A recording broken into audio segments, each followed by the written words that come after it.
Summer is singing in streets again, and summertime's travels have now begun. The cuckoo sings of the burnished grain, and long journeys gilded by the sun. We'll soon have the holiday passenger traffic with us.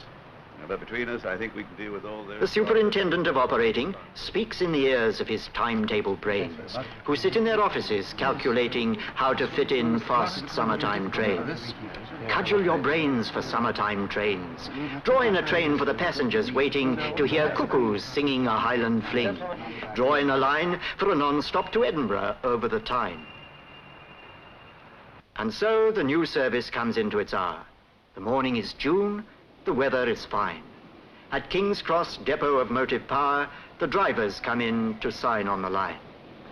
Bob Marrable, top-link train driver, who's always a punctual arriver, wears boots, footplate size, has colour-light eyes, and engine oil in his saliva.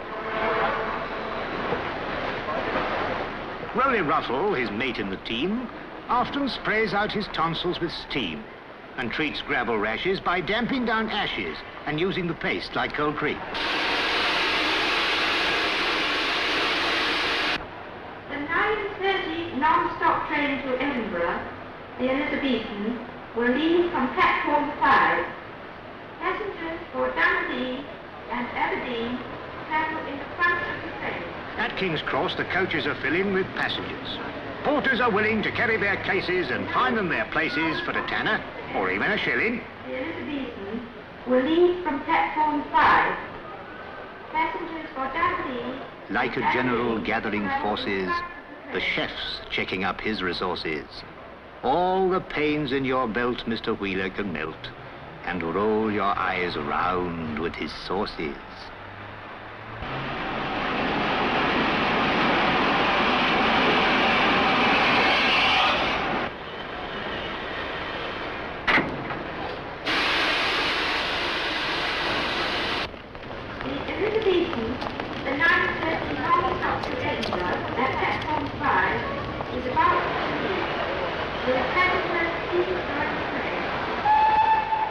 Though the guard may look calm and laconic, his obsession with time is quite chronic.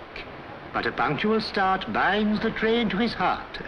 The relationship's purely platonic. At platform 5, the Elizabethan, a special express of the holiday season, summons its strength. And the time to depart marks an ending for some, but for many, a start.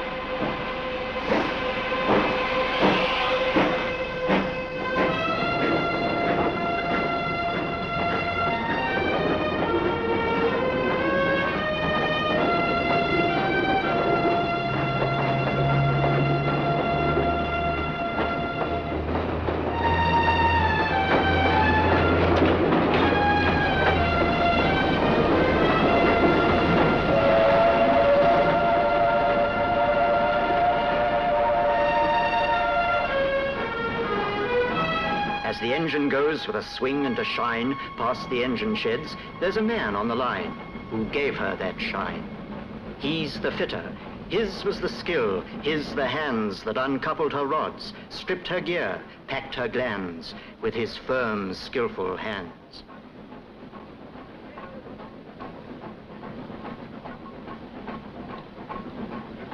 And the boy was one of that servicing crew who gave care and craft to each thread on each screw and made it fit true.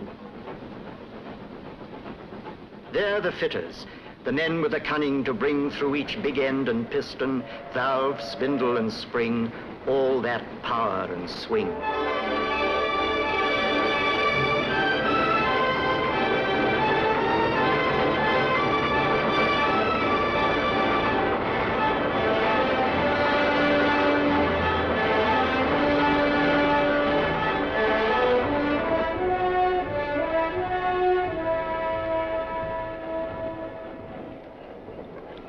The buffet's archdeacon of elegance serves coffee with impartial sentiments, cigars for the swells, bath buns for blonde belles, and fags for the lads in the regiments.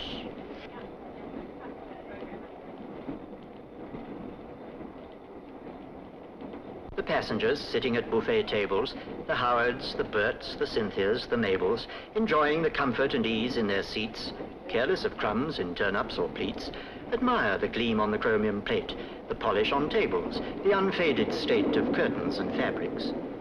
But rarely give thought to the long years of training, the practice that taught men in large workshops the best way to take a carriage to pieces and how to remake it better than new. The seats that are sat on had to be made to welcome all shapes. First, the material that mustn't fade or wilt under pressure was cut with a blade skillfully guided, then skillfully sewn, while windows were painted, then carefully scraped, and taps were fitted in shining chrome. Then the seats were upholstered, material bolstered. And while a man was writing a sign, and others were putting that last mirror shine on metal and paint, the seat was finished. And those who ride in its regal embrace can truthfully claim to sit in the pride and work of a king.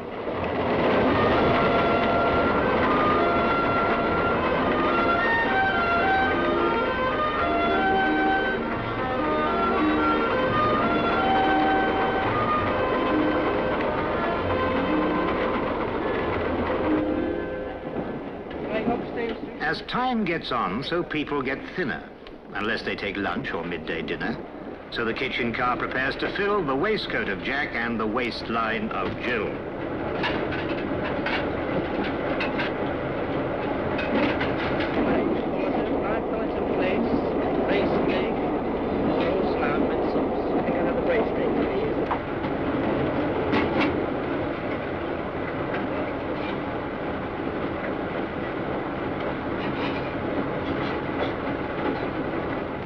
Watch them consistently filling the gaps in their faces with food without filling their laps.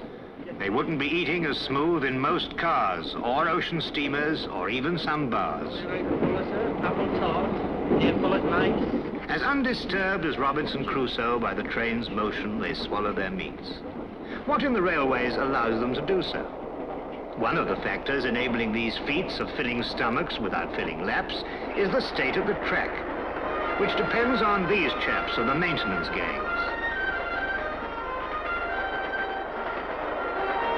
The chaps who see that the rails are tight in their several chairs,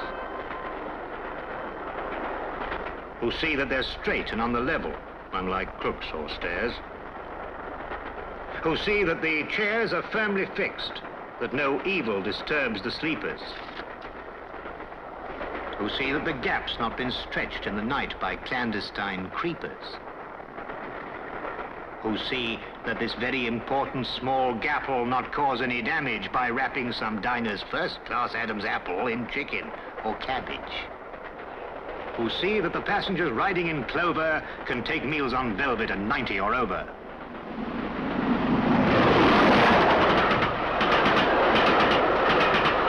While the side-slipping countryside changes to town, Meadow Sweet, Speedwell, Charter and Gown, dreamlike in boxes, unseen watchful eyes, path-setting panel, tell us no lies. Watch the trains passing, guide her with care, junction and crossing, points in a pair. With a turn of the wrist, the click of a switch, track circuit magic, vault of the witch, out of York City and on to the north, past Durham, Newcastle, over Tweed to the Forth.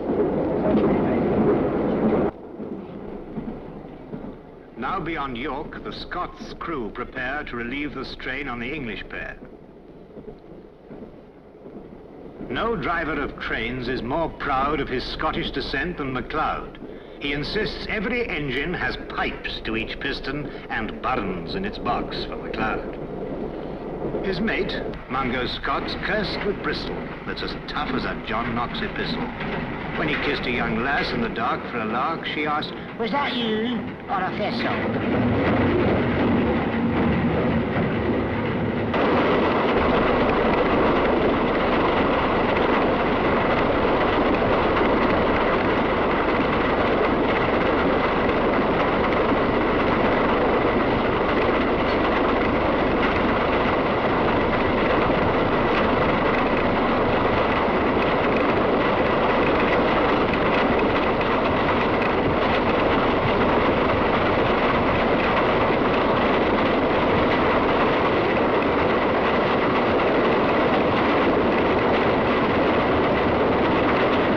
Sir Nigel Gresley designed his A4 with the speed of a greyhound, the strength of a bull.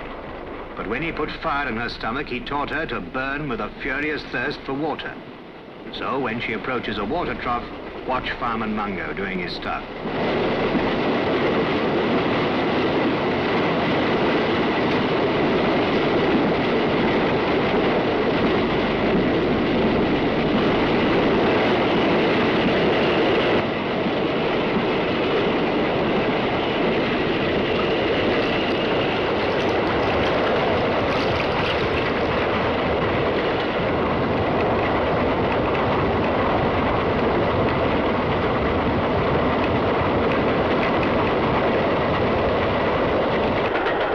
Driver and fireman, relieved of the strain, rest now while the pounding refrain that beat itself into the cells of your brain murmurs along in the voice of the train. Guard, keep your watch on this world of corridors, coaches, while passengers curled in safeguarded rest are rapidly swirled past the vision of Durham, swiftly unfurled.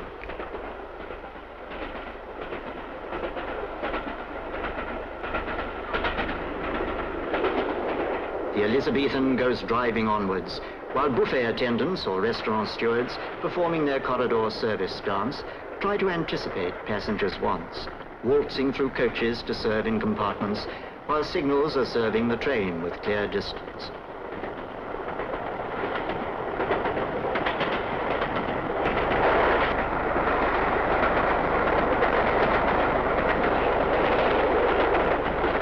Sometimes breaking this smooth onward flow, though the home signal's clear, the distance says slow.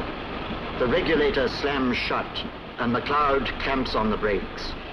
The loud hiss of steam as the train seems to slow to the pace of a cloud breaks the afternoon task and disperses the dream.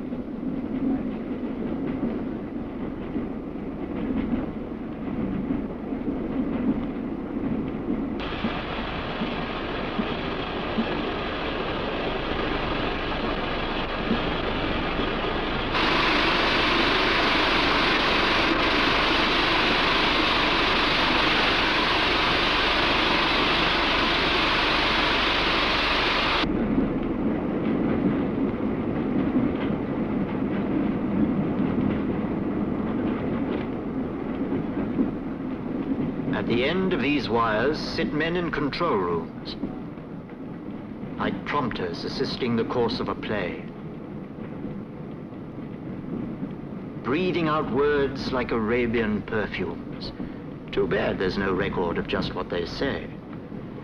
They watch every train that moves in their region of thousands of miles of railway distance and try to forestall any slightest suspicion of slack that might make its unholy appearance. But while every passenger knows the importance of his own special train arriving on time, the men in control rooms must weigh in the balance the claims of 1,109. But the Elizabethans, a particular, special, never more smiled upon non-stop train. Nothing must stop her. The order's official, and lateness could cause operational pain. And at last, the ultimate cause of the slack over the hills far away up the line is cleared. And the train picks up speed on the track through Newcastle City and over the Tyne.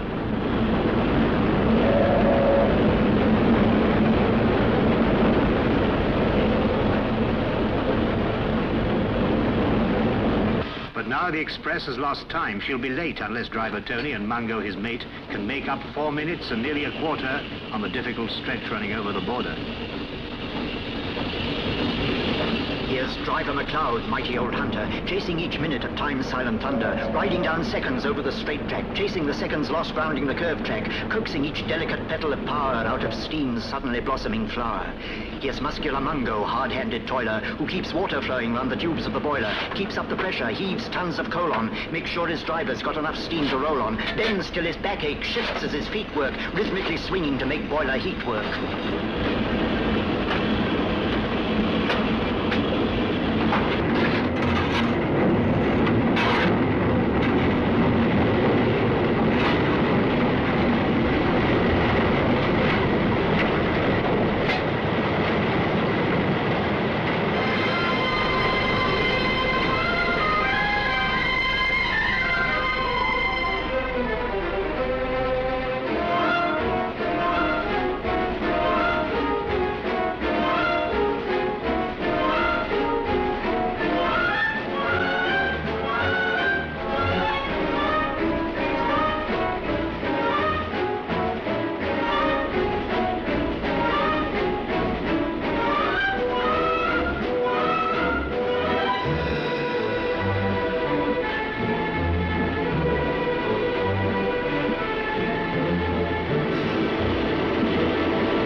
they come down from Grant's house, the peak of the climb, they're over the worst.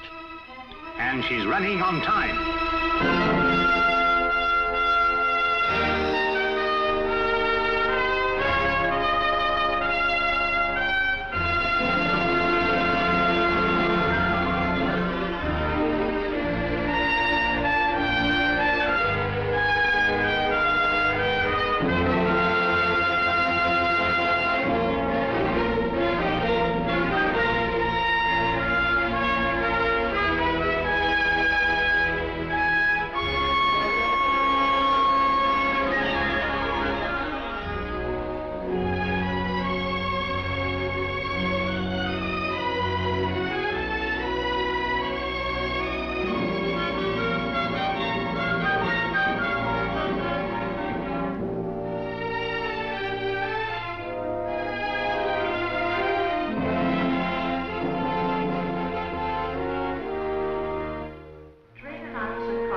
Mr. Arnott of Waverley Station has a very high sense of occasion. If a train's a non-stopper, his topper is proper. His Hamburg's for trains of low station. The Elizabethan that's now arriving at platform 10 in Waverley Station left London at 9:30 sharp this morning with mothers, with sons in high expectation, with fathers, with daughters, of pounding the path non-stop from King's Cross in 6 hours and a half.